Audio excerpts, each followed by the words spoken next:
Bonjour Romani Sébastien Ogier, ambassadeur du jeu vidéo Dirt 3, confession tennistique à bord de la Peugeot 508 SW, la voiture du peuple selon Volkswagen et le grand pique-nique Dacia en images.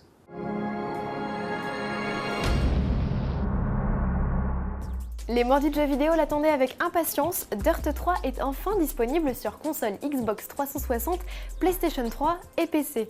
L'éditeur Codemaster a choisi Sébastien Ogier, pilote officiel Citroën, pour devenir l'ambassadeur de ce troisième opus du jeu de rallye.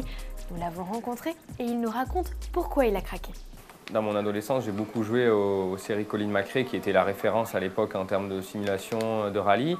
Et voilà, Dirt 3 est dans la lignée de ces jeux-là. Et c'est avec plaisir que j'ai répondu favorablement à la demande de Codemaster d'être l'ambassadeur français de ce jeu, puisque c'est vraiment un jeu fantastique. Voilà, il y a à la fois ce côté très réaliste avec une bonne sensation de vitesse et puis une bonne jouabilité, je pense. C'est également accessible, puisque si on active justement toutes les aides au pilotage, et une notion de trajectoire et ainsi de suite, c'est assez facile de prise en main comme jeu, donc ce qui ouvre le jeu à un très large public. Un public qui pourra se détendre entre deux spéciales en s'essayant au Gymkhana, l'autre volet du jeu. En guest bien sûr le pilote Ken Block, parrain du jeu aux États-Unis et célèbre pour ses drifts endiablés. Les as de la manette pourront narguer la star en publiant sur YouTube leur plus belle figure. Prix du jeu 39,99 €. De la poussière des rallyes, on passe à la terre battue de Roland-Garros.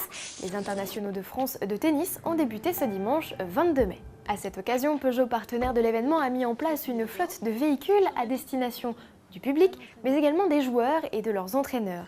C'est en 508 SW, vaisseau amiral de la gamme, que ces derniers rejoindront chaque jour le stade. Et le temps de leur parcours, ils se plient au jeu de l'interview en répondant aux questions posées sur un écran installé au dos des sièges avant et aux relances du chauffeur. Découvrez tous les entretiens sur le site road-to-rolandgarros.com. En bref, Volkswagen lance un projet en Chine. Le créateur de la voiture du peuple fait ainsi appel à la population pour construire la voiture de demain.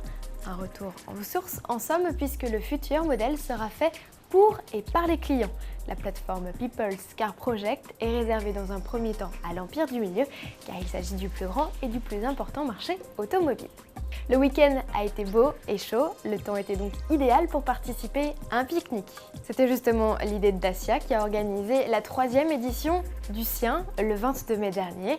Plus de 7500 personnes et quelques 2200 véhicules étaient présents sur les sites de Monempteuil dans l'Aisne, Oraison en Corrèze et Lissac-sur-Creuse dans les Alpes de Haute-Provence.